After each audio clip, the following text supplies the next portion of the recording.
अस्सलाम वालेकुम डियर्स। आज का जो हमारा टॉपिक है वो कानूनी शहादत आर्डर के हवाले से है, जहां हमने आर्टिकल 15 को देखना है जो रिलेटेड है इंक्रिमिनेटिंग क्वेश्चंस। तो इंक्रिमिनेटिंग क्वेश्चंस बेसिकली क्या है, क्या इंक्रिमिनेटिंग क्वेश्चंस पूछे जा सकते हैं या नहीं पूछे जा सकते, अगर पूछे जा सकते हैं तो किन हालात में उस बंदे को जो है प्रिविलेज दिया जाएगा, नहीं दिया जाएगा। तो हम रिलेवेंट केस लॉज देखेंगे और उसकी स्टैच्यू वर्डिंग जो है 15 आर्टिकल 15 की उसको देखेंगे। उसके साथ साथ रिलेटेड जो आर्टिकल है 13, आर्टिकल 13 क्या, कॉन्स्टिट्यूशन ऑफ पाकिस्तान, ये क्या कह रही है 13B कॉन्स्टिट्यूशन। तो दरअसल इंक्रिमिनेटिंग क्वेश्चन है क्या कि किसी बंदे को क्रिमिनेट करना, गवाह से कोई ऐसा सवाल पूछें जिस सवाल के जवाब के मुतबादल वो गवाह मुजरिम बन जाए। कैसे? अगर ए ने बी को मारा है, कहाँ मारा है? अपने घर में रात को 2 बजे मारा है। विटनेस क्या कह रहा है? रात को 2 बजे उसने अपने घर में मारा है। गवाह कौन है? एक से गवाह कह रहा है कि आपने जो है बी को मारा है। ए को कह रहा है कि आपने, कोर्ट में गवाही दे रहा है कि ए ने बी को मारा है।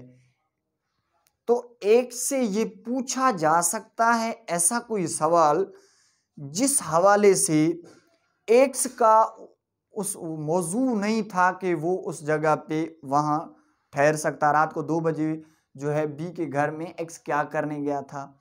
क्या वो चोरी करने गया था? क्या वो कोई ऐसा ऑफेंस करने के लिए गया था? तो उससे जो पूछने वाला ऐसा सवाल जिसके जवाब देने से वो बंदा क्रिमिनेट हो जाए, हम उसको कहते हैं according to QSO incriminating questions. Incriminating गवाह से ऐसा सवाल पूछा जाए जो उसको मुजरिम बना दे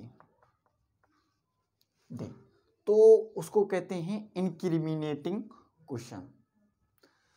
तो इसकी स्टैच्यू वर्डिंग क्या है? क्या ये पूछा जा सकता है या नहीं? इसकी क्या कंडीशंस हैं? कह रहा है कि witness not excused from answering on ground that answer will criminate. Witness not excused, वो एक्सक्यूज नहीं कर सकता फ्रॉम आंसरिंग ऑन ग्राउंड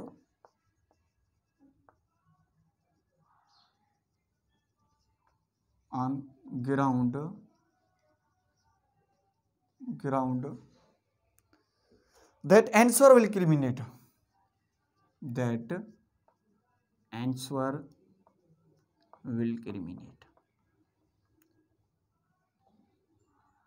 जो गवाह आंसर दे रहा है उस आंसर से वो गवाह क्या बन रहा है? मुजरिम बन रहा है। अगर हम इसकी हेडिंग और टाइटल से देखा जाए कि ये इसकी मीनिंग क्या होगी, witness not excused, witness excuse नहीं कर सकता। इट मीन्स के विटनेस जवाब देगा, कोर्ट को क्या करेगा? विटनेस जवाब देने का पाबंद होगा। Witness not excused from answering on ground के ग्राउंड दैट आंसर विल क्रिमिनेट, कि इस ग्राउंड पे विटनेस एक्सक्यूज नहीं कर सकता कि उसके जवाब देने से वो विटनेस क्या बन जाएगा? मुजरिम बन जाएगा। इसकी जो टाइटल है ये तो ये बता रहा है। ये आगे क्या कह रहा है? A witness shall not be excused from answering any question as to any matter relevant to the matter in issue. Matter in issue या मैटर के हवाले से क्या कह रहा है? एनी सूट और in any civil, in any suit और इन एनी क्रिमिनल प्रोसीडिंग। आपको पता है कि ये सेक्शन जो है इसका स्कोप क्या है? दोनों पे, क्रिमिनल पे भी और सिविल पे, दोनों पे ये अप्लाई हो सकती है। तो क्या होगा कि any suit in any civil or criminal proceeding upon the ground that answer to such question will criminate attend directly और इनडायरेक्टली, कि उनको ये क्या करेगा, क्रिमिनेट करेगा। तो आर्टिकल 15 तो ये सिंपली कह रहा है कि वो बंदा बाउंड है कि वो जवाब दे दे। अब हमें जो है आर्टिकल 13 को देखते हैं। 13 कह रहा है कि no one can be compelled to become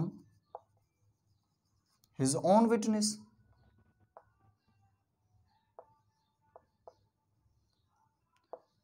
under Article 13B of the Constitution of Pakistan 1973। ये क्या कह रही है? ये कह रही है कि आप किसी से ऐसे सवाल पूछने से उसको मजबूर नहीं कर सकते कि वो अपना ही गवाह बन जाए, अपने ही ऊपर वो क्या हो जाए, गवाही दे। No one can be compelled to become his own witness under article 13। तो ये है हमारा फंडामेंटल राइट। तो फिर ये दोनों आर्टिकल्स इटसेल्फ कंट्राडक्टरी हैं। किस हवाले से कंट्राडक्टरी हैं? कि ये कह रहा है आर्टिकल 13 के पूछा नहीं जा सकता, उसको जो है अपना विटनेस, उसको कंपेल नहीं किया जा सकता, उसको मजबूर नहीं किया जा सकता कि वो अपना ही गवाह बन जाए। आर्टिकल 15 ऑफ क्यूएसओ कह रहा है कि उसको मजबूर किया जा सकता है सिविल या क्रिमिनल प्रोसीडिंग में। तो अब इसका क्या मामला है, इसको देखते हैं। कह रहा है कि आर्टिकल 13 इसको कह सकते हैं सेल्फ इंक्रिमिनेशन।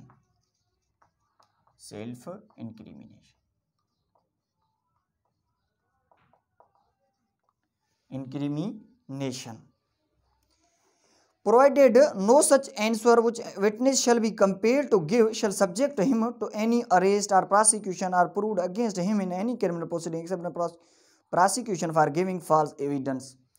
तो अगर उस विटनेस से पूछा जाने वाला सवाल जिससे विटनेस विदाउट एनी ऑब्जेक्शन, कि वो बंदा ऑब्जेक्शन नहीं लगा रहा है जवाब देने से, वो ये प्रोटेक्शन नहीं ले रहा है, वो उसी जवाब को voluntarily without any force, without any compel किए वो जवाब दे रहा है, तो उस बंदे को ऐसी कोई भी प्रिविलेज नहीं मिलेगी regarding arrest, prosecution, whether in civil और इन क्रिमिनल।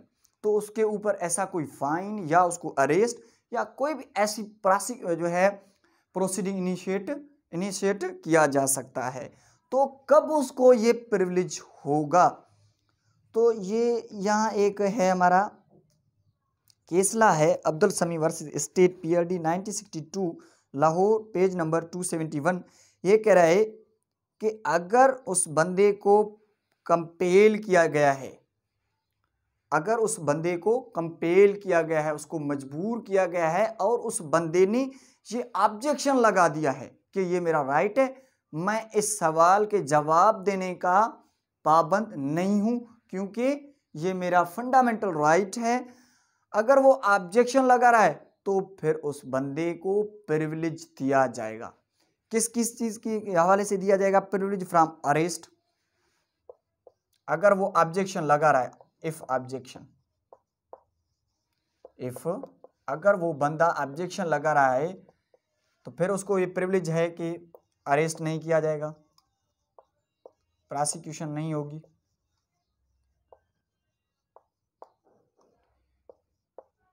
ऐसी कोई भी न्यू या जो है एग्जिस्टिंग या ऐसा कोई भी जो है उसके खिलाफ प्रोसीडिंग नहीं किया जा सकता, प्रोसीडिंग सिविल या क्रिमिनल ऐसी कोई भी नहीं जारी की जा सकती। ये क्या प्रोटेक्टेड है? इसकी कौन सी चीज प्रोटेक्टेड है? इसकी ये स्टेटमेंट प्रोटेक्टेड है, जो स्टेटमेंट इन्होंने दिया है और उस पर ऑब्जेक्शन लगा दिया है कि मेरा ये इसका जवाब देने का मैं पाबंद नहीं हूं। तो इस ऑब्जेक्शन की वजह से उस फंडामेंटल राइट को जो देखते हुए उसको ये प्रिविलेज दिया जाता है कि आपको अरेस्ट नहीं किया जाएगा, आपके खिलाफ ये जो स्टेटमेंट है ना फ्यूचर में, ना कहीं प्रेजेंट में, ना कहीं किसी भी मैटर में इस स्टेटमेंट को आपके खिलाफ इस्तेमाल नहीं किया जाएगा, क्योंकि ये भी आपके लिए एक प्रोटेक्टेड है। ये आपकी जो कम्युनिकेशन होगी वो भी हमारी प्रिविलेज कम्युनिकेशन में आ जाएगी। इसीलिए अगर वो विटनेस या वो बंदा ऑब्जेक्शन लगा रहा है तो फिर ये प्रिविलेजेस मिलेंगे उस केस लॉ के हवाले से। केस लॉ जो मैंने बताया अब्दुल समी वर्सेस स्टेट PRD 1962 लाहौर 271 उसका पेज नंबर है कि फिर उसको जो है प्रिविलेज मिलेगा। तो अगर इसकी हम इसको देखें कुछ और तो ये है जी, हाँ, ये सिविल और क्रिमिनल दोनों पे अप्लाई होगा। ये जो है ना हमारा आज का टॉपिक यहाँ ख़त्म हो रहा है इंक्रिमिनेटिंग क्वेश्चंस के हवाले से। तो जब भी हम इंक्रिमिनेटिंग क्वेश्चंस की बात करेंगे तो फिर हम article 15 and article 30B of the कानून शहादत B of the constitution of Pakistan जो है उसको डिस्कस करेंगे। आज के लिए इतना ही काफ़ी। Thank you.